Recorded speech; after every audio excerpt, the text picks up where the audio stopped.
हरे कृष्णा सगळ्यांना. भगवद्गीता अध्ययनाचा आजचा आपला 5वा अध्याय, 5वा दिवस. अध्याय सुरू करण्यापूर्वी आपण प्रणाम मंत्र म्हणूया आणि अध्यायाला सुरुवात करूया. ओम नमो भगवते वासुदेवाय. ओम नमो भगवते वासुदेवाय. ओम नमो भगवते वासुदेवाय. गुरुर्ब्रह्मा गुरुर्विष्णू गुरुर्देवो महेश्वर. गुरु साक्षात परब्रह्म तस्मै श्री गुरवे नमः. ओम अज्ञानतिमिरान्धस्य ज्ञानाञ्जनशलाकया चक्षुरुन्मिलितं येन तस्मै श्री गुरवे नमः.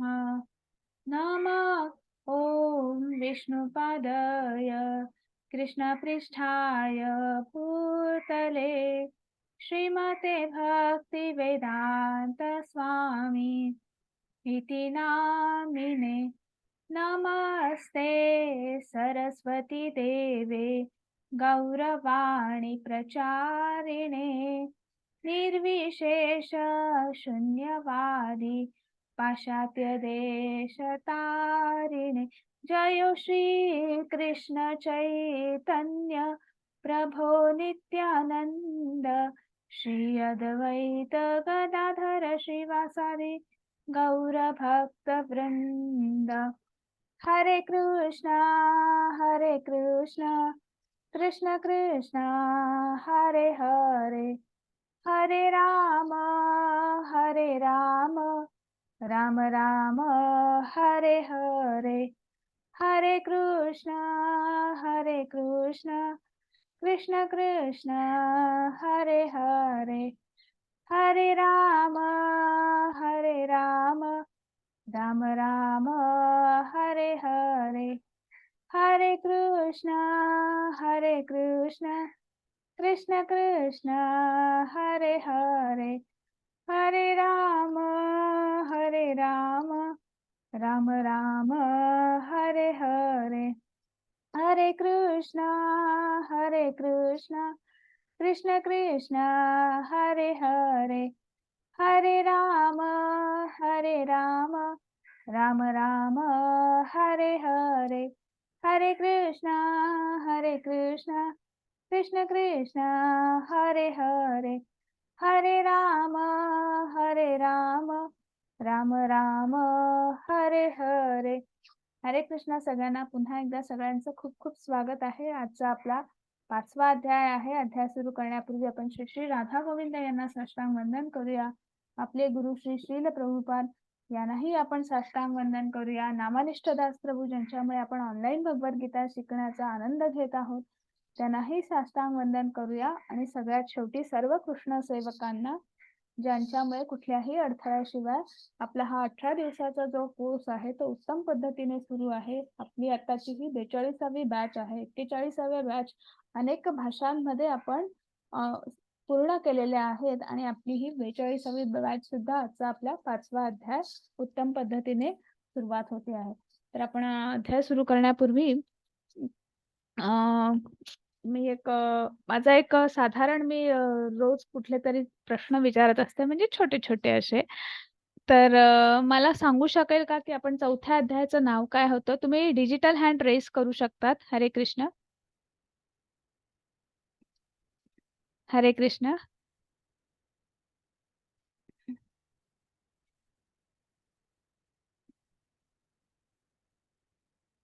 आठवतंय कालच्या अध्यायाचं नाव? 4थ्या अध्यायाचं ज्ञानयोग. ज्ञानयोग. खूप छान प्रभूजी. हरे कृष्णा. काल पण 4था अध्याय जो होता ज्ञानयोग होता. आणि त्यामध्ये ज्ञानयुगामध्ये आपण पाहिलं आहे की भगवंतांनी म्हणजे भगवंतांनी जी सुरुवात केली, आपल्या भगवद्गीतेची सुरुवात जी आहे ती एका युद्धस्थळावर झालेली आहे. अर्जुनाला काही प्रश्न होते, मनात काही शंका होत्या आणि म्हणून युद्धभूमीवर येऊन युद्ध न करण्याचा कुठेतरी निर्णय झाला होता. आणि मग तो चुकीचा निर्णय आहे का बरोबर आहे हे त्यांनी भगवंताला शरण गेले, कृष्णाला शरण गेले. आणि मग त्याच्यानंतर भगवंतांनी त्यांना ज्ञान देण्यासाठी किंवा त्यांच्या प्रश्नांची उत्तरं देण्याची सुरुवात केली. मग सगळ्यात पहिले भगवंत कर्माबद्दल बोलत आहेत आणि म्हणून आपण तिसरा अध्याय कर्मयोगाबद्दल सांगितलं की कर्म केलं पाहिजे. कर्मयोग विशिष्यते सांगता आहेत की कर्म करा. पण कर्म करा म्हणजे कसं करा की ते मला अर्पण करा. मग मला अर्पण करा म्हणजे नेमकं काय करायचं? मग कोणाला? मला म्हणजे मी कोण? भगवंत कोण? भगवान श्रीकृष्ण कोण?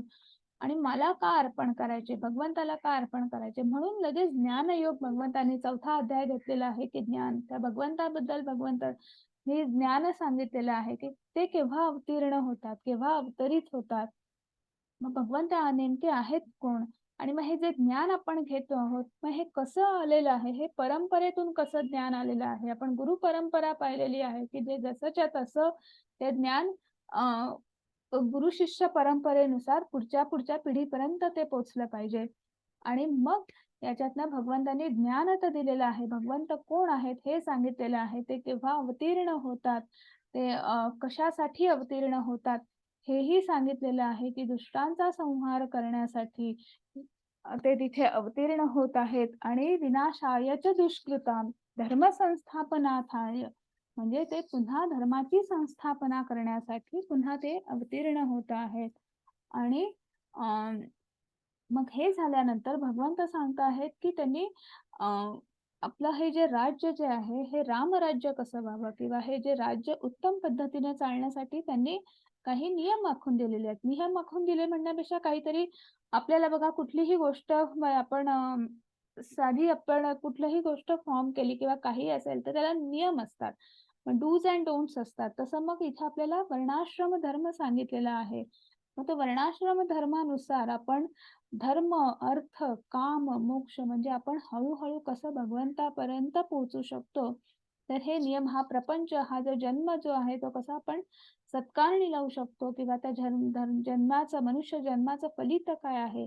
तर हे कुठेतरी त्या वर्णाश्रम धर्मामध्ये म्हणजे ते कर्म करता करता आपण भगवंतापर्यंत कसं पोहोचू शकतो.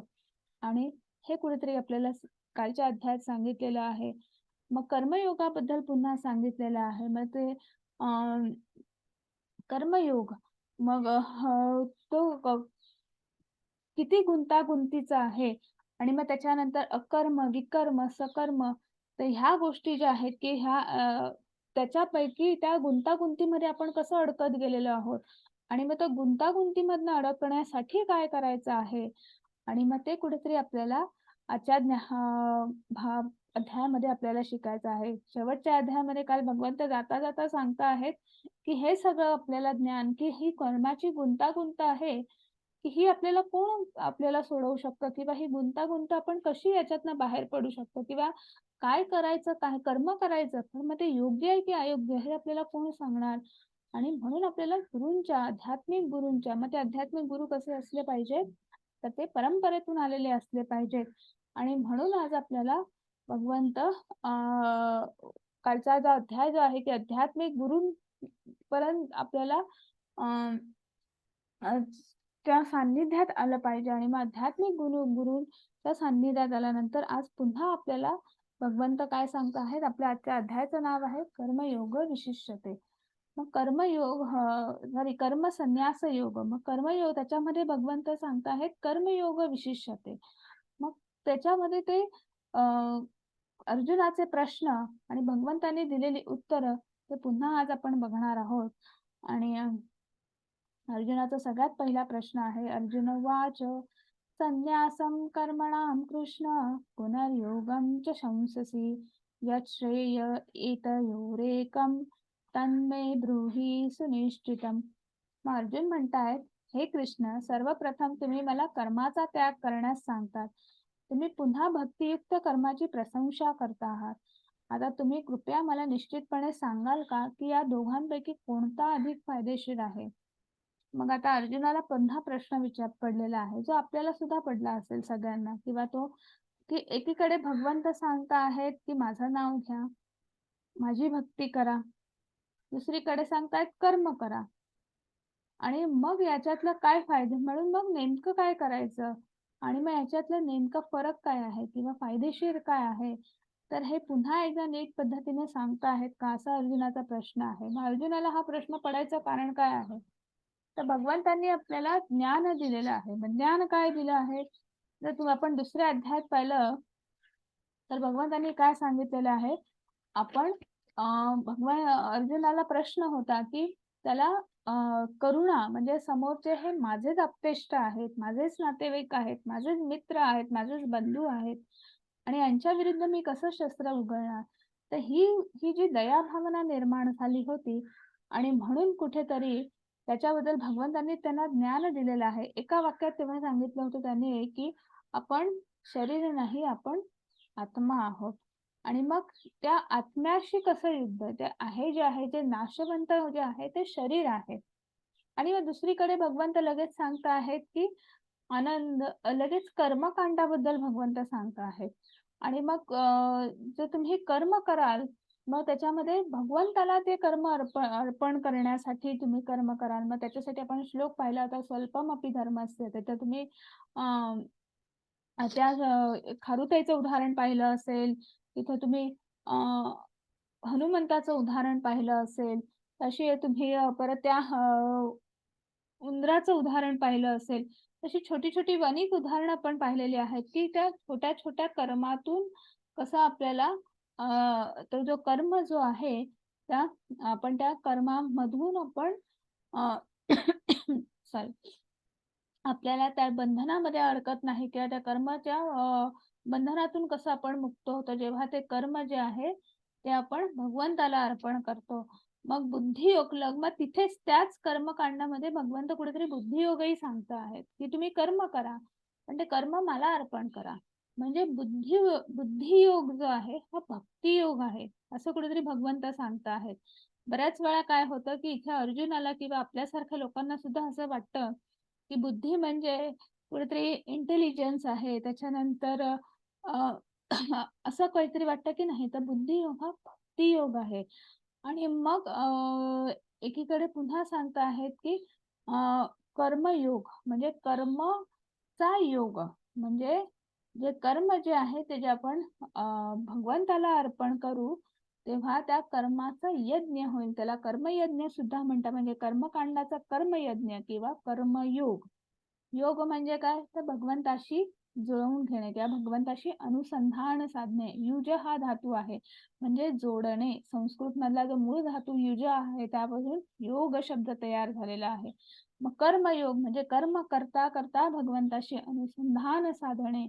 आणि मग असं कुठेतरी अर्जुनाच्या प्रश्नांची एक उत्तर देता देता पुढे भगवंतांनी एक उदाहरण छान दिलं होतं, की जो आत्म्यातच रममाण झाला आहे, ज्याला आत्मसाक्षात्कार झाला आहे, तो केवळ तृप्त आहे आणि पूर्ण तृप्त आहे, आत्म्यामध्येच तृप्त आहे, त्याच्यासाठी कुठलंही कर्तव्य नाही. आत्मसाक्षात्कार झालेल्या मनुष्याला त्याचे विहित कर्तव्य पार पाडण्याचा कोणताही हेतूच नाही. असे कार्य न करण्याचे कोणतेही कारण नाही आणि तसेच त्याला इतर सजीवांवर अवलंबून राहण्याचीही गरज नाही. मग कुठेतरी ज्यांना आत्मसाक्षात्कार झालेला आहे, ज्यांची अध्यात्मात प्रगती झालेली आहे, त्यांच्यासाठी कर्मकांड जे आहे, हे मुळी विहित कर्म राहत नाही किंवा ते विहित कर्म करण्याची त्यांना गरज नाही आहे. कारण की त्यांना ऑलरेडी त्यांनी अ, भगवंतापर्यंत पोहोचण्यासाठी किंवा आध्यात्मिक प्रगल्भता, आध्यात्मिक प्रगती त्यांनी साधलेली आहे आणि म्हणून त्यांना या कर्मकांडासारख्या छोट्या-छोट्या गोष्टी करण्याची गरज नाही. मग कर्मकांड काय आहे? तर जे भगवंत इथे सांगत आहेत, की जे आपल्याला विहित कर्म दिलेली आहेत, जी आपल्याला शास्त्रांमध्ये सांगितलेली आहेत, गुरूंनी त्याला पुष्टी दिलेली आहे, साधू संतांनी पुष्टी दिलेली आहे. असे हे विहित कर्म जे आहेत, त्याच्यामधलं एक कर्म काय आहे, काय सांगता आहेत, की द्रव्य यज्ञापेक्षा ज्ञान यज्ञ श्रेष्ठ आहे. आणि अंततः हे पार्था सर्व कर्मयज्ञांचं पर्यावसान काय आहे? दिव्य ज्ञानामध्ये होतं. म्हणजे तुम्ही दानादी कर्म करा, तुम्ही तप करा आणि त्या सगळ्यापेक्षा ज्ञान, भगवंताबद्दलचं ज्ञान जे आहे ते श्रेष्ठ आहे. आणि ते ज्ञान श्रेष्ठ का आहे? कारण की तुम्ही कर्मयोग करा, तुम्ही तुम्ही कुठला भक्तियोग करा, काहीही करा, पण त्याच्यात तुमचं पर्यावसन काय? तुम्हाला त्या भगवंताचा तुम्हाला आत्मसाक्षात्कार होतो म्हणजे काय? तर आपल्याला आपल्याच अंतरंगात असलेल्या परमात्म्याचं आपल्याला दर्शन होतं.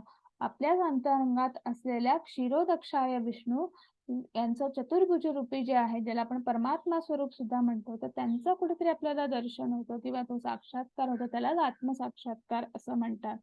आणि म्हणून भगवंत म्हणत आहे, की दिव्य ज्ञानामध्येच तुम्ही कुठल्याही कर्माचं त्याचं मूळ फलित काय आहे किंवा फायनल आउटकम आपण ज्याला म्हणतो, तर ते काय आहे, की दिव्य ज्ञानामध्ये त्याचं रूपांतर होतं म्हणजे आत्मसाक्षात्कार होतो. आणि म्हणून इथे भगवंत पुन्हा एकदा सांगत आहेत, की अज्ञानामुळे अंतःकरणामध्ये जो निर्माण झालेला शंका, अंधकार आहे, तर आपण म्हणतो आपण रोज एक श्लोक म्हणतो, अज्ञानतिमिरांधस्य ज्ञानांजन शलाकया आणि मग म्हणून इथे भगवंत सुद्धा सांगत आहेत, की त्या शंकांचा ज्ञानरूपी शस्त्राने त्याचा नाश कर. आणि अर्जुनाला सांगत आहेत, की हे हे भरत योगाने सज्ज होऊन उभा राहा आणि पुन्हा एकदा लढ.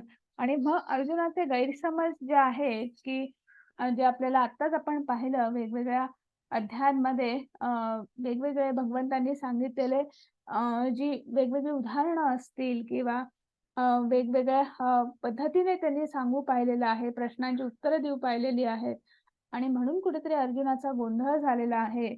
मग अर्जुन हा लाडका भक्त आहे, त्यामुळे अर्जुनाचा गोंधळ कुठलाही कसाही झाला, तरी भगवंतांनी अर्जुनाने सांगावं आणि भगवंतांनी उत्तर द्यावं. तसं पुन्हा इथे सांगता आहेत श्री भगवान वाच संन्यास कर्मयोगश्च निःश्रेयस करावभौ तत्तयोस्तु कर्म संन्यासात कर्मयोगो विशिष्यते. ते भगवंत म्हणतायत, कर्माचा त्याग आणि भक्ती हे दोन्ही मुक्तीसाठी चांगले आहेत. परंतु या दोघांपैकी भक्ती सेवेतील कार्य कर्मत्यागापेक्षा श्रेष्ठ आहे. मग इथे सांगता आहेत, की कर्माचा त्याग आणि भक्ती ह्या दोन्ही गोष्टी ज्या आहेत, म्हणजे आपल्याला माहिती आहे, की आपण आतापर्यंत आपण 4 अध्याय शिकलो. त्यामुळे 5वा अध्याय आपण आज बघतो आहोत. तर आपल्याला माहिती आहे, की आपलं फायनल काय म्हणू शकतो, की गोल काय आहे? तर आपल्याला मुक्ती किंवा भगवंतापर्यंत पोहोचणं किंवा आपल्याला वैकुंठ धामापर्यंत जाणं, हो की नाही? मग तिथपर्यंत पोहोचण्यासाठी, मुक्तीसाठी जर 2 मार्ग कुठले असतील, तर एक आहे कर्माचा त्याग आणि दुसरा आहे भक्ती. मग हे दोन्ही मार्ग चांगले आहेत. पण मग एक असतो की नाही, एक काय म्हणू शकतो, एक शॉर्टकट असतो, एक लॉंगकट असतो किंवा एक असा खडबडीत रस्ता असतो. एक सहज किंवा स्मूथ असा असतो, की हळू-हळू असेल मग आपण हळू-हळू जाऊ, पण आपण व्यवस्थित पुढे जातो आहोत.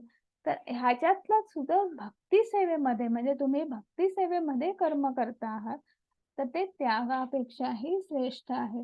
म्हणजे तुमचं जे कर्म जे आहे, जे कर्मकांड जे आहे, ते त्याचा कर्मयोग ही एक प्रोसेस आहे. कारण की तुमचं कर्म आतापर्यंत मी कुठलीही गोष्ट केली, मी अभ्यास केला. मला मार्क मिळाले पाहिजेत. मी उत्तम मार्क मिळवले तर मला नोकरी मिळेल. मी माझेच पगार, मी सॅलरी अर्न करेल. मी घर घेतलं, मी गाडी घेतली, माझं असं. आपण ही कुठलीही गोष्ट जी आहे, की मी हे केलं, मी स्वयंपाक केला, मी अ, काहीही असेल, तर हे सगळं आपण हे जे कर्मकांड आहे किंवा मी भगवंताचं नाव घेते आहे, मी भगवंताच्या दर्शनाला जाते आहे, मी भगवंतासाठी हे केलं. तर हे सगळे जे आहे, पण हे आपण कोणासाठी करतोय? आपल्या आनंदासाठी करतो आहे. पण जेव्हा हेच आपण त्याला भगवंताला अर्पण करतो, भगवंताच्या आनंदासाठी करतो. मी भगवंताच्या आनंदासाठी हे कर्म करतो आहे. त्यालाच कर्माचा त्याग असं म्हणतात. आणि म्हणून कर्म म्हणजे काहीच करायचं नाही, नाही. तर कर्म त्यागापेक्षा तुम्ही कर्म करा, पण ते कर्म भगवंताला अर्पण करा. आणि म्हणून भगवंत म्हणतात, की भक्ती सेवेमध्ये की त्याला स्मरून त्याला ते कर्म अर्पण करा. मग ते छोटंसं का असेना, पण त्याच्या आनंदासाठी मी हे कर्म करते आहे आणि त्याला स्मरून ते कर्म करा, प्रामाणिकपणे करा. ते कर्मयोग विशिष्यते असं इथे भगवंत म्हणत आहे. तिथे आपल्याकडे एक छान गोष्ट आहे. भ श्रीमद भागवतम मधल्या 10व्या स्कंदामधली ही गोष्ट आहे. मृगराजाची गोष्ट आहे. आपल्यापैकी कोणी भागवतम बऱ्याच जणांनी ऐकलं असेल, तर ही गोष्ट माहिती असेल. नसेल तर आपण पुन्हा एकदा बघणार आहोत. तर मृगराजा जे होते, की स्वतःचं उत्तम पद्धतीने राज्य सांभाळत होते आणि आपल्या प्रजेसाठी, आपल्या राज्याच्या विस्तारासाठी भरपूर चांगली-चांगली कर्म करत होते किंवा भरपूर यज्ञ करत होते, भरपूर दान करत होते, की माझं राज्य जे आहे ते कसं व्यवस्थित चालावं, माझी प्रजा जी आहे ती कशी उत्तम पद्धतीने म्हणजे कुठलाही त्यांना काय म्हणू शकतो कुठलाही प्रॉब्लेम येऊ नये आणि छान पद्धतीने राज्य सुरू व्हावं. माझं राज्य हे रामराज्यासारखं उत्तम सुरू राहावं, अशा भावनेने ते सगळ्या गोष्टी करत असत. प्रजेसाठी सगळं करत असत आणि ते अनेक प्रकारचे दान करत असत, अनेक प्रकारचे यज्ञ करत असत. आणि मग एकदा असंच झालं, की त्यांनी पुन्हा एकदा दान करायचं ठरवलं आणि मग दान करण्यासाठी त्यांनी अनेक ब्राह्मणांना तिथे आमंत्रित केलं आणि प्रत्येक ब्राह्मणाला 10,000 गायी द्यायच्या. नुसत्या गायी द्यायच्या का नाही, तर त्या अ, संपूर्ण आभूषणांनी त्यांना सजवलेलं असेल, उंची वस्त्र परिधान केलेली असतील, तर अशा प्रकारच्या गायी त्यांना दान करायच्या. आणि मग आले ब्राह्मण जे आहेत त्यांनी अ, राजांनी बोलावलं होतं आणि मग ते दान घेण्यासाठी आले. आणि मग इथे महाराज जे आहेत, की जो काही विधी असतो म्हणजे संकल्प सोडून वगैरे, तर त्यांनी पहिल्या ब्राह्मणाला दान दिलं. 10,000 गायी दान दिल्या. आणि मग तो ब्राह्मण निघाला, एकदम खुश झाला, आनंदी झाला आणि आपल्या घरी निघाला 10,000 गायींना घेऊन. पण त्यात त्या 10,000 गायींमधली एक गाय जी होती, ती पुन्हा राज्यामध्ये परत आली, पळत आली. आता त्या गायींसारख्या गायीच, पण त्या ब्राह्मणाला लक्षात आलं, की आपली गाय जी आहे ती पुन्हा राज्याच्या वाटेने जाते आहे. मग तो पुन्हा त्या गायीच्या मागे-मागे पळत गेला. पण ही गाय जी आहे, त्या गायींमध्ये येऊन पुन्हा मिसळली. राज्यामध्ये ज्या काही दुसऱ्या इतर गायी बांधलेल्या होत्या गोठ्यामध्ये. आणि इकडे राजाचं आपलं धर्म सुरूच आहे. मग पुढच्या ब्राह्मणाला दुसऱ्या 10,000 गायी दिल्या. तर त्या 10,000 गायी ज्या मोजल्या गेल्या त्याच्यामधली ही जी पहिली पळत आलेली गाय जी आहे, पळून आलेली जी आहे, ती त्या दुसऱ्या 10,000 गायींमध्ये मिसळली गेली. आणि मग त्यांनाही संकल्प सोडलं, दान दिलं गेलं. आणि त्याच्यानंतर तो ब्राह्मण धावत आला, पहिला ब्राह्मण, की ह्या 10,000 गायींमधली एक गाय माझी आहे, ती पळत-पळत इथं आलेली आहे. तर माझी गाय कृपया मला परत द्या. आता तो ब्राह्मण ज्याला पुन्हा दुसऱ्या 10,000 गायी दिल्या आहेत, तो म्हणतो, "पण आता ह्या गायी माझ्या झाल्या. त्यामुळे जरी ही पळत आलेली असली, तरी राजाने संकल्प सोडून दान दिलेलं आहे. त्यामुळे ही गाय माझी झाली." पहिला ब्राह्मण म्हणतो, की "तुम्हाला तरी आत्ता संकल्प सोडून दिलेला आहे. मला तुमच्या आधीही त्यांनी ते दान केलेलं आहे. म्हणजे ती गाय माझी आहे."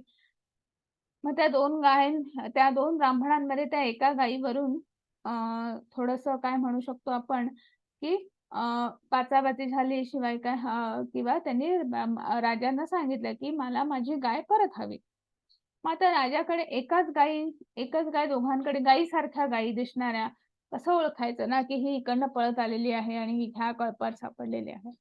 मग त्याचा राजा तोडगा काढतो, की मी तुम्हाला दुसऱ्या गायी देतो, की त्या एका गायीच्या बदल्यात मी एवढ्या अजून गायी मी 1,00,000 गायी देतो, पण तुम्ही कृपया नाराज होऊ नका. पण दोघंही ब्राह्मण म्हणतात, "मला नकोच आहेत अजून काही. जे माझं दान आहे तेच मी परत मागायला आलेलो आहोत." आणि ते अशा पद्धतीने दोघंही ब्राह्मण मग एकालाच ती कोणाला तरी दिली जाणार. त्यामुळे ब्राह्मण असंतुष्ट होऊन ब्राह्मणे असंतुष्ट झाले आणि मग त्यांनी अ, अ, निघून गेले आणि मग हा कालांतराने म्हणजे हे राजा पण हळू त्याचं आपलं राज्य काय म्हणू शकतात, की राज्य चालवत राहिला. पुन्हा सगळे आपले जी काही व्यवस्थितपणे राज्य सांभाळणं, जे काही कर्म आहे, दानादी कर्म सगळं सुरळीत सुरू झालं. मग नंतर वार्धक्य आलं. वार्धक्य आल्यानंतर मृत्यू आला. मृत्यू आल्यानंतर जेव्हा यमदूत घेऊन गेले, तर यमदूतांनी आपण कालच्याच अध्यायात पाहिलेलं आहे, की आपल्या जे काही कर्म करतो, त्याचा सगळा बॅलन्स जो आहे, तो एका ठिकाणी जमा झालेला असतो आणि मग त्याचं सगळं अकाउंट जे आहे, ते सगळं मृत्यूनंतर ते सगळं ओपन केलं जातं. मृगराजाचंही तेच झालं. मृगराजाचं सुद्धा जे काही आहे, ते सगळं तिथे यमदूतांनी बघायला सुरुवात केली. यमदूत आधी खुश झाले, की "अरे वाह! खूप छान कर्म केले त्यांनी, किती दान केलं आहे." किती लोकांना त्यांनी मदत केली आहे वगैरे वगैरे बरंच काय काय काय काय किती यज्ञ केलेले आहेत. असं सगळं सगळं सुरू झालं. मग एक त्यांना ह्या सगळ्या लिस्टमध्ये त्यांना एक पाप कर्म दिसलं, की 2 ब्राह्मण जे आहेत ते असंतुष्ट झालेले आहेत आणि मग त्यांना ते पापकर्मामध्ये ते गणलं गेलं. आता यमदूतांनी विचारलं, की "बाबा तुम्हाला आधी पुण्यकर्म चं हे फळ हवं आहे का पापकर्माचं?" मृगराजा म्हणाले, "पापकर्माचं फळ आहे."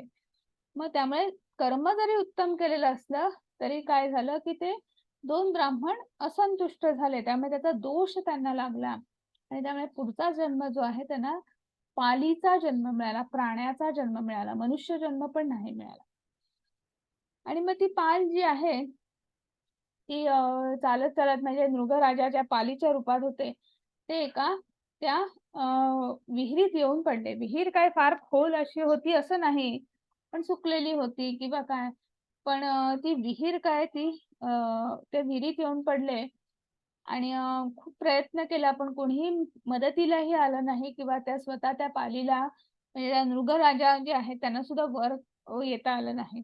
आणि त्यामुळे त्यांचा असं 1 दिवस नाही, 2 दिवस नाही, तर जवळ-जवळ 1000 वर्ष त्या मृगराजा जेव्हा पुढच्या जन्मामध्ये पालीच्या रूपामध्ये जन्माला आले, तेव्हा ते जवळ-जवळ 1000 वर्ष त्या विहिरीमध्येच तिथे होते. आणि मग एकदा भगवान श्रीकृष्ण आपल्या मुलांसह वनविहाराला आले असताना अ, मुलं खेळता-खेळता त्याच विहिरीपाशी आले आणि त्यांना दिसतंय की एक पाल खूप प्रयत्न करते आहे वर करायचा, वर चढायचा, पण काही केलं तिला यश काही येत नाही आहे. आणि म्हणून ते आपल्या वडिलांकडे जातायत, भगवान श्रीकृष्णांकडे जात आहेत आणि सांगतायत की तुम्ही अशी-अशी पाल आहे, तिला तुम्ही वाचवा म्हणून किंवा तिला बाहेर काढा.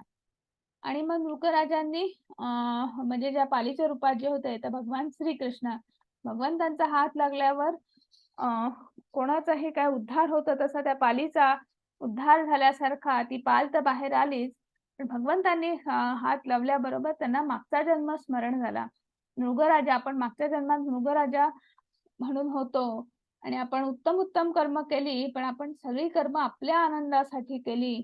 आपल्याला आपण ते एकही कर्म भगवंताला अर्पण केलं नाही, की भगवंताच्या आनंदासाठी केलं नाही आणि म्हणून ते कर्माचा त्यांना दोष लागला आणि म्हणून त्यांना अनेक वर्ष जे आहे त्यांना ते पालीच्या रूपामध्ये त्यांना तिथे राहावं लागलं. आणि म्हणून भगवंत इथे सांगत आहेत, की तुम्ही जे काही कर्म करता आहात, तर ते कर्म तुम्ही भगवंताला अर्पण केलं, तर त्या कर्माचा तुम्हाला दोष लागत नाही. त्यामुळे इथे यांनी ब्राह्मणांना गायी दिल्या, दान केलं. दान हे विहित कर्म आहे. पण ते जर तुम्ही भगवंताच्या आनंदासाठी केलं नाही, भगवंताला स्मरून केलं नाही, तर त्याचा मागचा दोष मात्र जो आहे, तो तुम्हाला लागणार आणि हाच गुंतागुंतीचा जो काही कारभार आहे की कुठला विहित कर्म आहे, काय अयोग्य आहे, काय योग्य आहे आणि हेच कुठेतरी जाणण्यासाठी आपल्याला काल भगवंतांनी आध्यात्मिक गुरूंचं आपल्याला अ, मार्गदर्शन घेण्यास सांगितलेलं आहे. म्हणजे आपल्याला भक्ती काय आहे, भक्ती सेवा काय आहे, कर्म हे भक्तियुक्त कर्म कसं केलं पाहिजे. मृगराजांचा इथे उद्धार झाला, तसा आपला उद्धार कसा होईल? तर हे कुठेतरी अ, सांगण्यासाठी ही गोष्ट आपल्याला इथे आपण घेतलेली आहे. आपण लगेच पुढचा श्लोक बघूया. भगवंत म्हणत आहेत, "प्रपंचिकताय बुद्ध्या हरिसंबंधी वस्तूना मुमुक्षुभिः परित्यगो वैराग्यम फाल्गु कथ्यते." मग इथे मोक्षप्राप्तीसाठी असुसलेले लोक जेव्हा परमात्म्याशी संबंधित गोष्टींचा त्याग करतात, असे म्हणतात, की त्या गोष्टी भौतिक आहेत, तेव्हा त्यांचा त्याग अपूर्ण असतो. मग आता त्याग कशाचा करावा? तर आपल्याला इथे एक छोटासा प्रश्न मी तुम्हाला विचारते. तुमचा हँड तुम्ही रेज करू शकतात. प्रश्न असा आहे, की अ, तुमच्या आता हातामध्ये मोबाईल असेल किंवा लॅपटॉप असेल, तर त्याचा आपण त्याग केला पाहिजे का? ही भौतिक गोष्ट आहे का? हरे कृष्ण. मला हो किंवा नाही मध्ये उत्तर द्या. कोणी पण द्या, पटकन द्या. हां, बोला प्रीती माताजी. हरे कृष्ण. नाही. नाही. अ, बरोबर उत्तर आहे. आपण ती मोबाईल किंवा हे आपण भौतिक गोष्ट आपण म्हणू शकत नाही. किंवा त्याचा त्याग करू शकत नाही. कारण आज आपण ऑनलाईन आपण ही भगवद्गीता जी शिकतो आहोत, तर आपल्याकडे मोबाईल नसता किंवा लॅपटॉप नसता, तर आपण ही भगवद्गीतेचं ज्ञान आपण ग्रहण करूच शकलो नसतो. त्यामुळे एखादी वस्तू, एखादी कुठलीही गोष्ट जी आहे, तिचा उपयोग आपण भगवंतासाठी कसा करू शकतो, त्याच्या आनंदासाठी कसा करू शकतो, त्याचं ज्ञान प्राप्त करून घेण्यासाठी कसा करू शकतो किंवा भगवंता संबंधित गोष्टी साठी एखाद्या गोष्टीचा कसा वापर करू शकतो, तर अ, अ, त्या पद्धतीने आणि जर नाही करू शकत असेल, तर त्या गोष्टीचा त्याग केला पाहिजे. नाहीतर ती गोष्ट जी आहे, ती वस्तू जी आहे, ती भगवंतासाठी वापरली गेली पाहिजे आणि हीच एक त्यागाची योग्य समज आहे. मग आता इथे आपल्याला सांगितलेलं आपल्याला 2 संज्ञा आहेत. एक फल्गु वैराग्य आहे आणि एक युक्त वैराग्य आहे. फल्गु वैराग्य काय आहे, की तुम्ही तुमच्या सगळ्या भौतिक वस्तू ज्या आहेत, मग तुमचा संसार असेल, सगळ्या सगळ्या गोष्टींचा त्याग करा आणि कुठेतरी वनामध्ये, जंगलामध्ये निघून जा. आणि मग सगळ्या गोष्टींचा त्याग केला. कुठल्यातरी आश्रमात निघून गेले, कुठल्यातरी वनात, जंगलात निघून गेले. पहिला दिवस गेला, आठवडा गेला, महिना गेला, 2 महिने गेले. पण कालांतराने काय होतं, की आपल्याला त्या भौतिक गोष्टींची आठवण येते किंवा इच्छा होते किंवा त्या गोष्टी म्हणजे आपण दिसायला वरकरणी त्याग केलेला आहे, पण मनात कुठेतरी त्या सुप्त इच्छा पुन्हा जागृत होत आहेत. म्हणजे पूर्णपणे आपण त्या गोष्टीचा त्याग केलेला नाही आहे. हे झालं फल्गु वैराग्य. ज्याला आपण मिथ्याचार जो आहे त्याच्यासाठी त्या साधू महाराजांचं उदाहरण पाहिलं होतं, की तुमच्या मनात एक आहे आणि तुमची कृती जी आहे ती वेगळी आहे. तर हे झालं फल्गु वैराग्य. पण तेच दुसरं आहे युक्त वैराग्य. आपल्याला काय सांगितलेलं आहे, की प्रपंच करता करता परमार्थ साधावा. म्हणजे तुम्ही प्रपंच करावा नेटका. तो प्रपंच करा, पण तो करता करता म्हणजे काही छोटं-मोठं जे काही काम असेल, कर्म असेल, तुमचं ऑफिसला जाता आहेत, तुम्ही गृहिणी आहात, तुम्ही स्वयंपाक करता आहात, मुलांना सांभाळता आहात, त्यांचा अभ्यास घेता तुमच्या घरच्या वरिष्ठ ज्येष्ठांना तुम्ही सांभाळता आहात. जे काही तुम्ही करता आहात, तर ते करता करता तुम्ही भगवंताला ते कार्य ते जे काही आहे ते त्याला अर्पण करा किंवा त्याला स्मरून ते कुठलं तुमचं रोजचं कर्म करा. तुमचा स्वयंपाक का असेना, तुमचं जेवण बनवणं का असेना. तर हे सगळं जे आहे, तर हे करता करता जेव्हा तुम्ही भगवंताला स्मरून कराल, तर ते आहे युक्त वैराग्य. म्हणजे कर्म करता करता धर्म, अर्थ, काम आणि मोक्ष हे सगळं करता करता परमेश्वरापर्यंत पोहोचायचं आहे. ते आहे युक्त वैराग्य. ना आणि मग पुढे भगवंत सांगता आहेत, की कर्मयोग की कर्मसन्यास. म्हणजे या कर्मयोगाचा कर्मसन्यास जे आपला आजचा अध्याय आहे, त्याच्यावर सांगता आहेत, "नेयस नित्य संन्यासी यो न द्वेष्टी न कांक्षती, निर्द्वंद्वो हि महाबाहो सुखम बंधात प्रमुच्यते." जो आपल्या कर्माचा द्वेष करत नाही किंवा त्याच्या फळाची इच्छाही करत नाही, तो सदैव संन्यासी समजला जातो. हे पराक्रमी पुरुषा सर्व द्वैतांपासून मुक्त झालेला असा मनुष्य भौतिक बंधनांवर सहज विजय मिळवून पूर्णपणे मुक्त होऊ शकतो. म्हणजे इथे आपल्याला कर्मसन्यास काय आहे? कर्म करा, पण त्याचा फळाची अपेक्षा करू नका. मग तुमचं जे काही कर्म जे आहे, मग तुम्हाला जे कर्म जे आहे त्या कर्माचा द्वेषही आपल्याला करायचा नाही आहे, की माझ्याच वाट्याला हे काही कर्म आलं, मीच हे का करतो आहे, मलाच असं नाही. जे काही कर्म असेल, छोटं असेल, मोठं असेल, मग तुम्ही ते आनंदाने करा, भगवंताच्या आनंदासाठी करा आणि त्याच्या फळाचा त्याग करा. म्हणजेच तुम्ही कर्मसन्यास जो आहे त्याला असं म्हणतात. मग अ, आपण कुठलंही कर्म करताना त्याचे जे काही परिणाम आहेत, मग तुम्ही अभ्यास करत असाल किंवा तुमच्या घरामध्ये लहान मुलं असतील, ते कोणी अभ्यास करत असतील, तर अभ्यास करायचा म्हणजे माझा पहिला नंबर आलाच पाहिजे किंवा मला 90 मध्ये मिळालेच पाहिजे, 95 मिळालेच पाहिजे. नाही. प्रामाणिकपणे अभ्यास करा. त्या पुस्तकातून, त्या विषयातून आपल्याला काय ज्ञान ग्रहण करायचं आहे, काय संकलन करायचं आहे, काय लक्षात ठेवायचं आहे, त्याचा वापर आपण आपल्या रोजच्या व्यवहारात कसा करणार आहोत, भगवंताच्या आनंदासाठी किंवा भगवंतापर्यंत पोहोचण्यासाठी कसा करणार आहोत. तर ह्या सगळ्या गोष्टींचा आपण विचार करून किंवा तशा पद्धतीने आपण कृती केली पाहिजे. प्रामाणिकपणे कृती केली पाहिजे.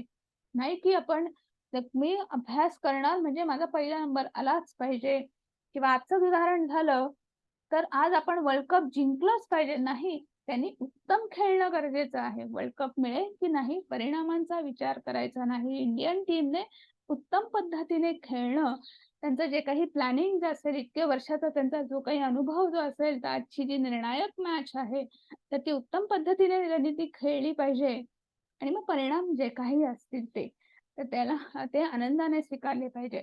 तर हे जे आहे की परिणामांचा विचार नाही करायचा, परिणामांचा त्याग करायचा, ते भगवंतावर सोडायचं, म्हणजे कर्म करायचं आणि फळ जे आहे ते भगवंताला अर्पण करायचं, यालाच कर्म संन्यास असं म्हणतात. आपण त्याच्यासाठी अजून एक छोटीशी गोष्ट आहे आपल्याकडे, की हरिदास ठाकूर अ, हरिदास ठाकूर ही चैतन्य चरितामृत मधली गोष्ट आहे. हे मूळचे काझी होते, मुस्लिम धर्मातले होते आणि पण ते कृष्ण भक्त होते आणि ते दिवसाला 3 लाख वेळा हरे कृष्ण कृष्ण कृष्ण हरे हरे, हरे राम राम राम हरे हरे असा नामजप म्हणायचे. 16 अक्षरी महामंत्र जो आहे हा 3 लाख वेळा दिवसाला म्हणायचा असा त्यांचा निश्चय होता, असा त्यांचा प्रण होता आणि म्हणून त्यांना चैतन्य महाप्रभू नामाचारी सुद्धा म्हणत असत. आणि त्यामुळे ते त्या प्रदेशात असतील, त्यांच्या त्या खेड्यात म्हणा किंवा गावामध्ये वगैरे बऱ्यापैकी त्यांनी प्रसिद्धी मिळवली होती.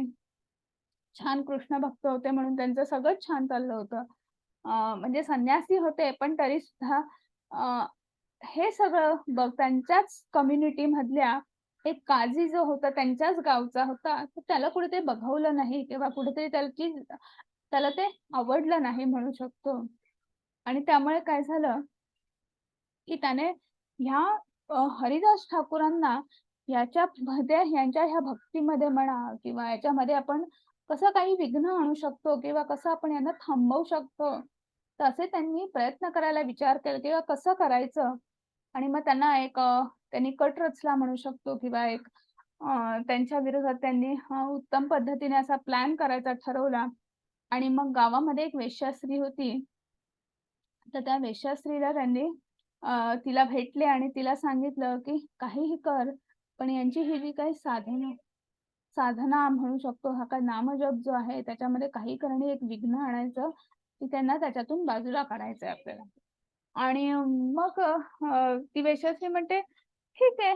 आणि मग ती छान उंची वस्त्र परिधान करून जाते, खूप अलंकार वगैरे सगळं घालून अशी ती त्यांच्याकडे जाते. ते त्यांची जी काही त्या गावामध्ये कुटी वगैरे असते, तिथे ते त्यांचं नामजप करत बसलेले असतात. ती तिकडे येते आणि सांगते, की "मला तुमच्याशी बोलायचं आहे." हरिदास ठाकूर म्हणतात, की "मला आत्ता वेळ नाहीये. मला माझा दिवसाला एवढा-एवढा संकल्प आहे आणि तो झाल्यानंतर आपण बोलू शकतात माझ्याशी.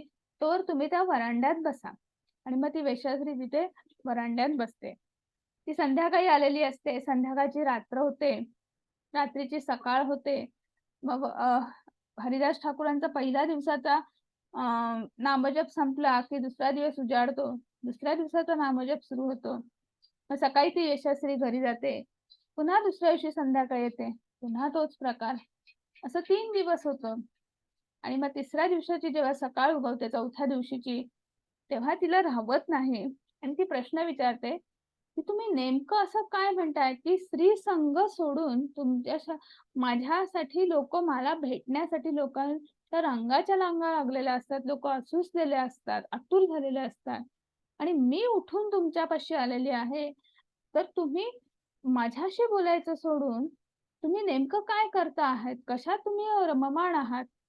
आणि प्रश्न विचारल्यानंतर हरिदास ठाकूर 2 मिनिटं थांबतात आणि म्हणतात, की "मला ह्याच प्रश्न अपेक्षित होता तुमच्याकडनं, की आणि मी ह्या प्रश्नाचं तुम्हाला नक्की उत्तर देईल.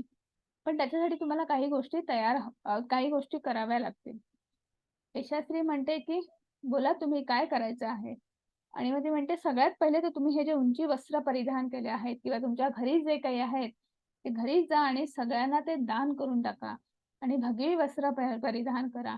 तुमचे हे जे केश जे आहेत, तर ते तुम्ही कर्तन करून या. म्हणजे तुम्ही अ, केशदान करून या आणि असं सगळं तुमचे अलंकार जे आहेत, ते तुम्ही दान करून या." असं सगळं करत-करत त्या त्या पूर्णपणे त्या वेश्यास्त्री ज्या आहेत, त्या परत जातात आणि त्या आपलं सगळं दान करतात आणि भगवी वस्त्र परिधान करून, आपलं केस सुद्धा कर्तन करून हरिदास ठाकूर यांच्या समोर येऊन बसतात आणि सांगतात, की "आता मला सांगा, की तुम्ही नेमकं कशामध्ये रममाण आहात?" आणि मग तेव्हा हरिदास ठाकूर तिथे त्यांना सांगतात, की 16 महामंत्र देतात आणि तो म्हणतात, "तुम्ही याचा नामजप करा आणि जास्तीत जास्त वेळा करा." आणि तुळशीची माळ देतात आणि सांगतात, "ह्या तुळशी वृंदावनापाशी बसा." आणि मग ते वेश्यास्त्री जी आहे ती तुळशी वृंदावनापाशी बसते, हातात माळ घेते आणि नामजपाला सुरुवात करते. कालांतराने हरिदास ठाकूर ती जागा सोडून निघून जातात. पण ती जी वेश्यास्त्री आहे तिची वैष्णवी होते कालांतराने आणि अनेक लोकांना तिथे अ,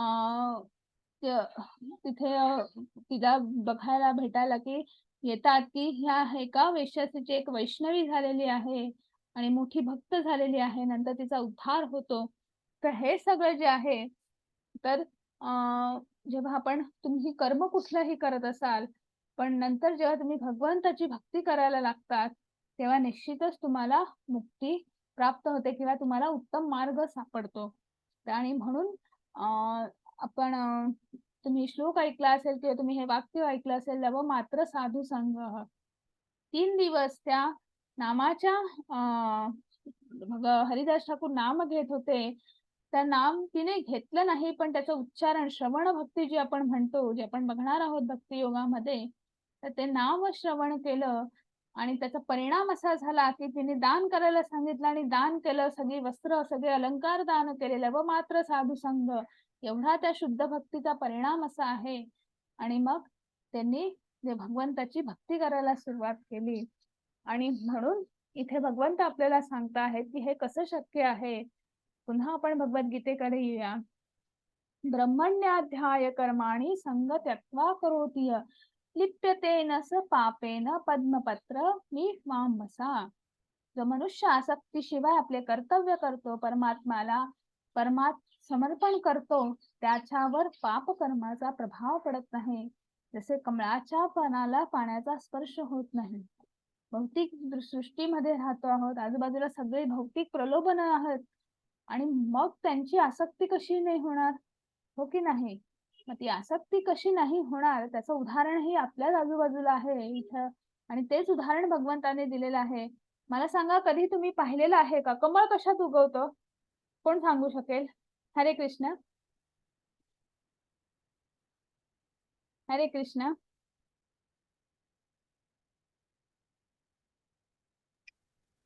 चिखलामध्ये.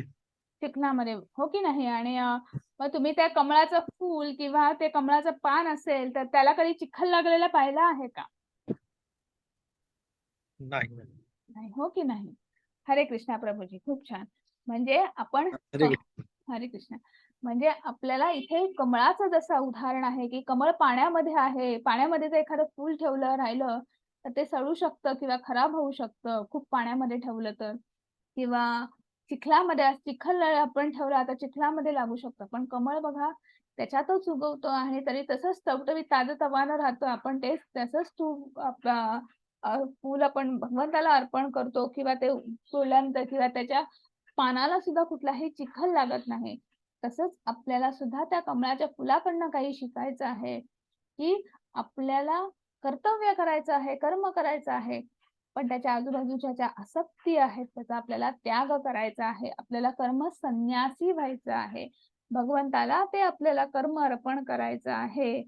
आणि म्हणून आपल्याला इथे कमळाच्या पानांचं इथे उदाहरण दिलेलं आहे. प्रभुपादांचं अजून एक उदाहरण आहे. प्रभुपाद जेव्हा यूएसला गेले होते, आजूबाजूला सगळे हिप्पीज होते. आपल्याला माहिती आहे फॉरेन कंट्रीज मध्ये आता तुमच्या पण जर आपल्या घरातलं कोणी किंवा आजूबाजूचं नातेवाईकांपैकी कोणी गेलं तर फॉरेनला जाणारी ती व्यक्ती आणि परत आलेल्या त्या व्यक्तीमध्ये जमीन आसमानचा फरक असतो. एकदम कायापालट झालेला असतो. आपण म्हणू शकतो की एवढं ते स्वतःला चेंज करतात.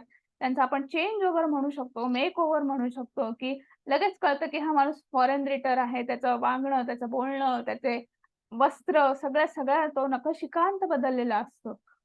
प्रभुपादांचं उदाहरण आहे. प्रभुपाद ज्या हिप्पीज लोकांमध्ये राहिले होते, त्यातला त्या आणि आपल्याला माहिती आहे की फॉरेन कंट्रीजमध्ये नॉन-व्हेज म्हणू नका, ड्रिंक्स म्हणू नका, म्हणजे अनेक व्यसनं वगैरे सगळं. तर ह्या सगळ्या गोष्टी म्हणजे त्यांच्यासाठी खूप काय म्हणू शकतो की लोकं ते सहज करतात. त्यांना त्याच्यात काही वावगं वाटत नाही. पण अशा लोकांमध्ये राहून त्यांनी नुसतं भगवद्गीता किंवा भगवंताबद्दल सांगितलं नाही, तर त्यांचं रूपांतर त्या लोकांचं त्या हिप्पीजचं रूपांतर भक्तामध्ये केलं. कृष्ण भक्तामध्ये केलं. नुसतंच केलं का तर अनेक मंदिरांची स्थापना केली, इस्कॉनची स्थापना झाली तिथे, हो की नाही? तर हे सगळं पण त्या लोकांचा कुठल्याही त्या प्रभुपाद यांच्यावर परिणाम झाला नाही.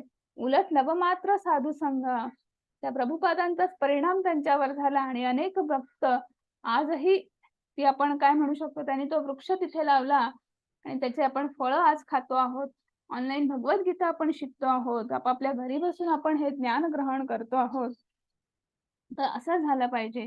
आणि मग विद्या पुढे भगवंत सांगत आहेत, "विद्या विनय संपन्ने ब्राह्मणे गवी हस्तिनी, शुनिचैव श्वापके च पंडिता समदर्शिना." मग नम्र ऋषी खऱ्या विज्ञानाने विद्वान आणि सौम्य ब्राह्मण एक गाय, एक हत्ती, एक कुत्रा आणि कुत्रा खाणारा बहिष्कृत समान दृष्टीने पाहतात. मध्य जो ज्ञानी आहे, जो तर तो त्याची दृष्टी कशी आहे, की तो सगळ्यात पहिले तो नम्र असतो. तो नम्र असल्यामुळे त्याला ज्याला ज्याला आत्मसाक्षात्कार झालेला आहे, ज्याला ज्ञान प्राप्त झालेलं आहे, ज्याला ज्ञान काय आहे हे माहिती झालेलं आहे, तर तो नम्र असतो. सगळ्यात ज्ञानी लोकांची सगळ्यात मोठी पहिली ओळख काय असेल, तर तो नम्र असतो. आणि तो नम्र असतो आणि त्यामुळे मग आपण त्याचं ब्रह्मभूत स्थळ असं आपण म्हणू शकतो, की त्यांना आत्मसाक्षात्कार म्हणजे आपल्यामध्ये असलेला क्षीरोदक्षा या विष्णूचं तर त्यांना दर्शन होतच आहे. पण मग आपल्या आजूबाजूच्या असलेल्या म्हणजे जर आपण आपल्या खिडकीत किंवा गॅलरीत उभं राहिलं, आपल्याला समोर झाड दिसेल, पक्षी दिसतील, खाली प्राणी दिसतील, माणसं अनेक चालत असताना दिसत असतात. तर ह्या सगळ्यांमधल्या क्षीरोदक्षा या विष्णूचं त्यांना कुठेतरी दर्शन होत आहे किंवा त्याची त्यांना जाणीव होती आहे, की हे आपलेच कोणीतरी आहेत, की हे सुद्धा भगवंताचे अंश आहेत. आणि मग जिथे आपल्याला आपलेपणाची भावना, मग तो समभाव, की ही माझीच भावंड आहेत. म्हणजे नुसतं मनुष्य प्राणी का नाही? मग तिथे हिंस्र प्राणी जरी आला, तिथे ते पक्षी असतील, तिथे ते प्राणी असतील, कुत्रा, मांजर जे काही इतर मनुष्य जे असतील, कदाचित त्यांनी आपल्याला काहीतरी त्रास दिला असेल. पण आपण त्यांच्यामध्ये काय बघायचं आहे, जो नम्र असतो, जो ज्ञानी असतो, जो नम्र असतो, त्याला त्याच्यामध्येही भगवंताचा अंश दिसत असतो. आणि त्याच्यामुळे त्याचा तो सगळ्यांना एका समान दृष्टीने बघतो आहे. सगळे ही भगवंताचेच अंश आहेत. ह्या दृष्टीने तो बघतो आहे. मग आता इथे आपल्याला हे सगळं कसं शक्य आहे? ही दृष्टी येणं कसं शक्य आहे? तर हेही आपल्याला इथे सांगता आहेत. "येहि संस्पर्शा ज्या भोगा दुःखा योनाय एव ते, आद्यंतवंत कौंतेय न तेषु रमते बुधा." एक बुद्धिमान व्यक्ती दुःखाच्या स्तोत्रांमध्ये भाग घेत नाही, जे भौतिक इंद्रियांच्या संपर्कामुळे होते.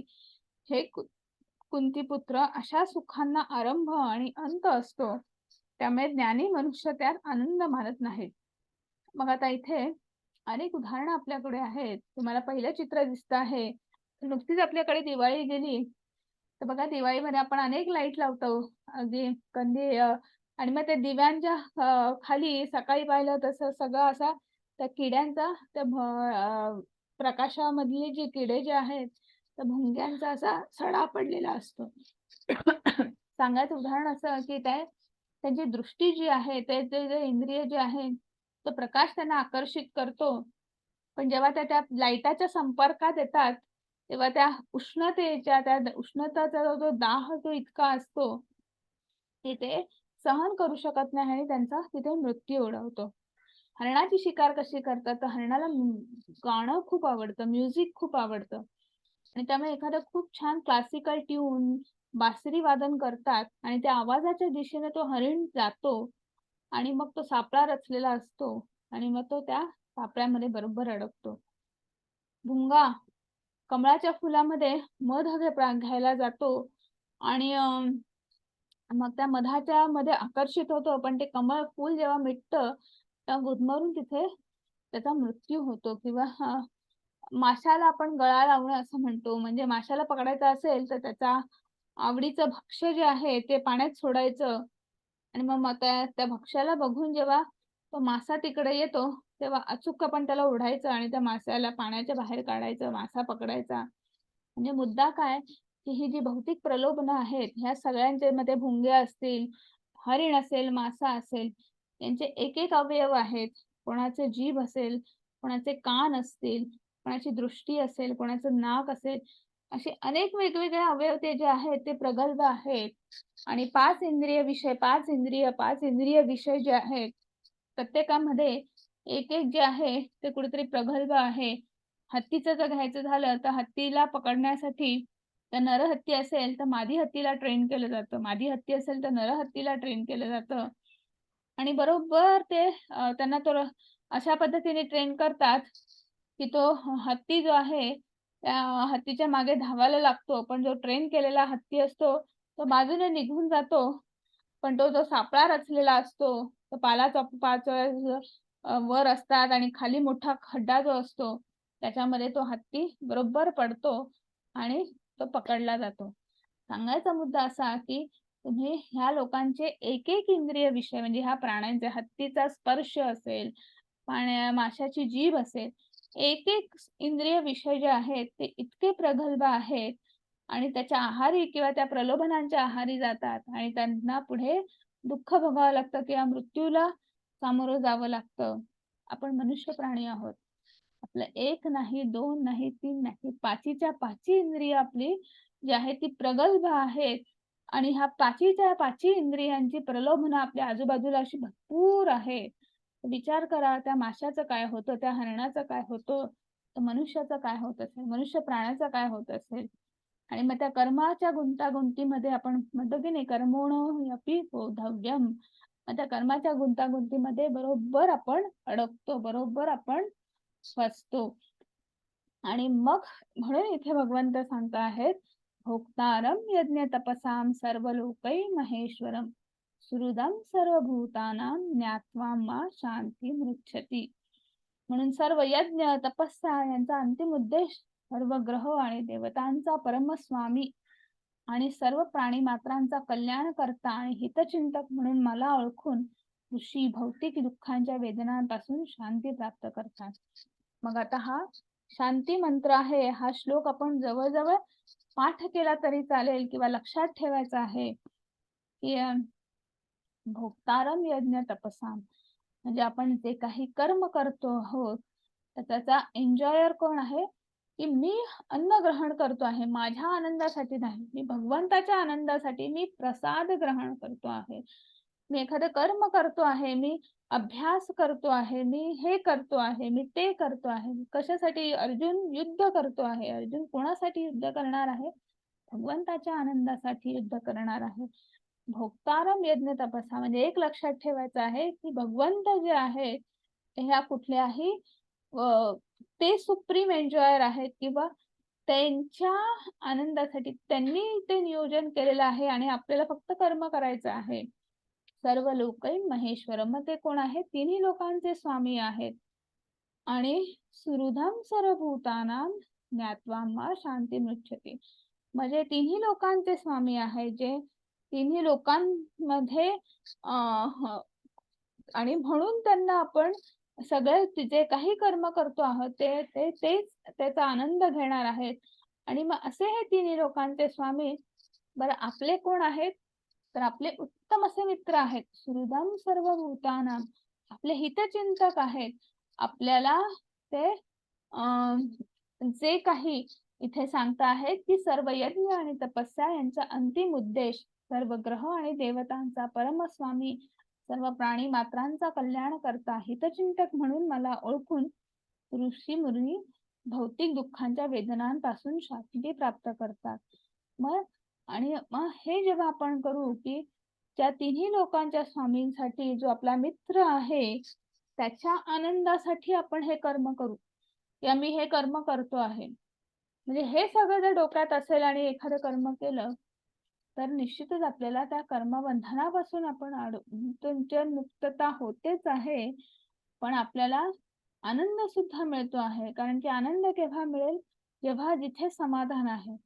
समाधान केव्हा मिळेल, जेव्हा जिथे आपल्याला कुठलीही इच्छा आकांक्षा नाही. इच्छा आकांक्षा केव्हा असतात, जेव्हा जिथे अद्वैताची भावना आहे. अद्वैताची भावना म्हणजे काय, की माझ्यामध्ये भगवंताचा अंश आहे. मी आत्मा आहे आणि माझा आत्मा हा भगवंताचा अंश आहे. आत्म्याची साईज किती आहे तर 10,000वा भाग, केसाच्या टोकाच्या 10,000वा भाग इतका असा हा छोटासा आत्मा जो आहे आपल्या ह्या संपूर्ण शरीराला 5 फुटी 6 फुटी असेल चेतना देण्याचं काम करतो. मग तो कशामुळे हे देऊ शकतो, कारण त्या आत्म्यामध्ये परमात्मा स्थित आहे आणि म्हणून ते हे करू शकतो आहे. आणि मग अशा ह्या परमात्म्याला आपण त्याला स्मरून त्याच्या आनंदासाठी आपल्याला ही जी चेतना मिळालेली आहे, ही कर्म करण्याची जी अनुमती मिळालेली आहे, त्याच्या आनंदासाठी आपल्याला हे करायचं आहे.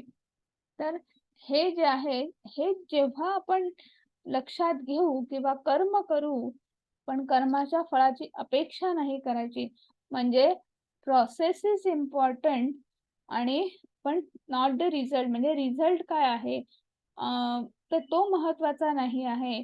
पण तो प्रामाणिकपणे कसा करतो, ती प्रोसेस काय आहे, ती कृती कशी आहे. एखादी भाजी करता आहात, एखादा स्वयंपाक करते आहे एखादी गृहिणी, मग ते वरण, भात, भाजी, पोळी जे काय असेल, चटणी, कोशिंबीर, तुम्ही ते उत्तम पद्धतीने म्हणजे ते त्याच्यात त्या प्रमाण व्यवस्थित घाला. ते तुम्ही भगवंताचं नाम घेत करा आणि सगळ्यात शेवटी भगवंताला प्रसाद दाखवा आणि तो प्रसाद सगळ्या तुमच्या कुटुंबाला ग्रहण करायला द्या, की बघा कसा फरक पडतो. किंवा मग हा जो आनंद आहे, ही जी शांती आहे, तर हे की मग मी हेच करेन, मग आपण सगळं बघून करायचं, माझं छान झालंच पाहिजे, मला कृती स्पर्धेमध्ये बक्षीस मिळालंच पाहिजे किंवा सगळ्यांनी माझं कौतुक केलंच पाहिजे. हे न विचार करता तुम्ही सगळ्यांसाठी एक साधं उदाहरण देते. गृहिणींचं उदाहरण आलं म्हणून आपण शिरा नेहमी करतो बघा. आपल्या घरामध्ये शिरा नेहमी भाजला जातो. कोणी कधी नाश्त्यासाठी किंवा अचानक पाहुणे आले तर आपल्याकडे शिरा करतात. दुसरं काही गोड करायचं त्यापेक्षा आपला शिरा केला आपण. तर तो बनवणारा शिरा आणि एखाद्या दिवशी आपल्याकडे सत्यनारायणाची पूजा असते आणि छान पद्धतीने आपण तेव्हा तो शिरा भाजतो. तर बघा दोन्ही प्रोसेस तीच असते. सेम माप असतं. वाटीभर साखर घेतली तर वाटीभर रवा, वाटीभर दूध आणि त्याच प्रमाणामध्ये आपल्याला तीच प्रोसेस फॉलो करतो आपण. प्रसादाचा शिरा बनवण्यासाठी किंवा कोणी पाहुणे आले किंवा नाश्त्यासाठी बनवण्यासाठी. पण दोन्ही शिऱ्यांमधल्या चवीमध्ये जमीन आसमानाचा फरक असतो. फरक जमीन आसमानाचा का असतो? कारण की एकच फरक असतो, हा प्रसाद असतो आणि हा आपण आपल्या आनंदासाठी, आज मला शिरा खायची इच्छा झाली आणि मी नाश्ता केला आहे, नाही. भगवंताच्या आनंदासाठी आपण पूजा घातलेली आहे आणि त्याला अर्पण करण्यासाठी आपण तो बनवतो. म्हणून त्याच्या चवीमधला जो गोडवा जो आहे किंवा त्या शिऱ्याची चव जी आहे ती वेगळीच असते. आणि हेच आपल्याला करायचं आहे, की आपलं कर्म जे आहे ते भगवंताला अर्पण करायचं आहे. म्हणजे आपल्याला कर्म संन्यासी व्हायचं आहे. संन्यास की कर्मयोग, त्यातलं काय श्रेष्ठ आहे? अर्जुनांना प्रश्न होता. भगवंत म्हणतायत कर्मयोग विशिष्यते. कर्मयोग, संन्यास नाही घ्यायचा आहे. संन्यास नाही, तुम्ही संन्यासी होऊ नका. तुम्ही घरदार सोडा आणि कुठल्या जंगलात कुठल्या तरी आश्रमात नका जाऊ. तर तुम्ही घरीच राहा. तुम्ही कर्म करा, पण कर्माचा फळाचा त्याग करा. तुम्ही कर्म संन्यासी व्हा. कर्मयोग विशिष्यते असं भगवंत सांगता आहेत. आणि मग ते कर्म कसं करा, की ते निष्काम बुद्धीने करा. तुम्हाला भगवंताला ते कर्म अर्पण करा आणि मग जेव्हा तुम्ही निष्काम बुद्धीने भगवंताला कर्म अर्पण करतात, तेव्हा निश्चित तुम्ही त्या कर्माच्या बंधनामध्ये अडकत नाही. आणि मग हे कसं शक्य आहे? तर मग हे कसं शक्य आहे याच्यासाठी आपल्याला भगवंतांनी शेवटचा एक ज्याला आपण शांतीसूत्र म्हणतो, भोक्तारं यज्ञ तपसाम. मी हे कर्म करतो आहे, मी हे काम करतो आहे, तर हे कोणासाठी करतो आहे? हे भगवंताच्या आनंदासाठी करतो आहे, त्याच्यासाठी करतो आहे. त्यामुळे मला हे प्रामाणिकपणे करणं गरजेचं आहे. आपण एखाद्या कंपनीमध्ये काम करतो, तर आपला ओनर कोणतरी वेगळा असतो, ज्याला आपण पाहिलेलंही नसतं. पण आपलं काम उत्तम व्हावं, प्रामाणिकपणे व्हावं, की जेणेकरून आपल्याला माहिती आहे का, की कंपनीची प्रॉफिटॅबिलिटी वाढेल किंवा कंपनीला मॅक्सिमम प्रॉफिट होईल, सेल त्याचा इन्क्रीज होईल, टर्नओव्हर वाढेल. तर हे केव्हा याच्यामध्ये त्याचं आणि ह्या सगळ्या गोष्टी वाढल्या, की आपोआप शेअरची प्राईस वाढते. पण याचा त्या एम्प्लॉयीला काही फायदा आहे का? नाही. तो फक्त तो काय प्रामाणिकपणे काम करणार. पण त्याचं प्रामाणिकपणे काम केल्याचं फलित काय आहे? की त्याला दर महिन्याला महिना संपल्यानंतर शेवटी त्याला त्याचा पगार मिळणार, त्याची सॅलरी मिळणार. वर्षाकाठी कदाचित त्याला परफॉर्मन्स बोनस मिळेल किंवा त्याची काय म्हणू शकतो आपण की त्याचं प्रमोशन होऊ शकतं. म्हणजे काहीही होईल. होईल किंवा नाही होईल. पण त्याला ह्या कामासाठी त्याला अपॉइंट केलं आहे, तर ते उत्तम पद्धतीने करणं. आपणही आपलं ह्या आपल्या भौतिक सृष्टीमध्ये आपण जो जन्म घेतलेला आहे माहीत नाही आपल्याला. आपण कालच्याच अध्यायात पाहिलं, की किती जन्म आपण आधी घेतलेले आहेत आणि पुढचे किती जन्म घेणार आहोत माहीत नाही. पण कुठेतरी सुरुवात केली पाहिजे. त्या भगवंताला आपण स्मरून आपलं कर्म अर्पण केलं पाहिजे किंवा कुठेतरी सुरुवात करत अकर्माचा बॅलन्स आपल्याला गोळा करायचा आहे. काहीतरी छोटंसं तरी एक पूर्वकर्म आपलं पुण्यकर्म संचित आपलं चांगलं असेल, म्हणून आपण ह्या इस्कॉनच्या संपर्कात आलो किंवा चांगल्या लोकांच्या संपर्कात आलो. आपण भगवद्गीतेचं ज्ञान घेण्याचा प्रयत्न करतो आहोत, ऐकण्याचा प्रयत्न करतो आहोत, की जेणेकरून आपला अकर्माचा बॅलन्स कुठेतरी आपण वाढवण्याचा प्रयत्न करतो आहे. आणि त्यामुळे आपण नामजप केला पाहिजे. हे जे भगवद्गीता आपण शिकतो आहोत, 5वा अध्याय आला बोलता-बोलता, तर ते आपण रोज वाचलं पाहिजे किंवा ते आपण वारंवार वाचत राहिलं पाहिजे. आणि मग आपण जे काही कर्म करतो आहोत, हळू आपण त्या कर्माचा आपण त्या भौतिक प्रलोभनांचा आपण त्याग करू शकतो किंवा आपण कर्माचा त्या प्रलोभनांपासून आपण मुक्त होऊ शकतो किंवा कर्मसन्यासी होऊ शकतो. आणि इथेच आपला आजचा अध्याय संपलेला आहे. आणि हरे कृष्णा सगळ्यांना.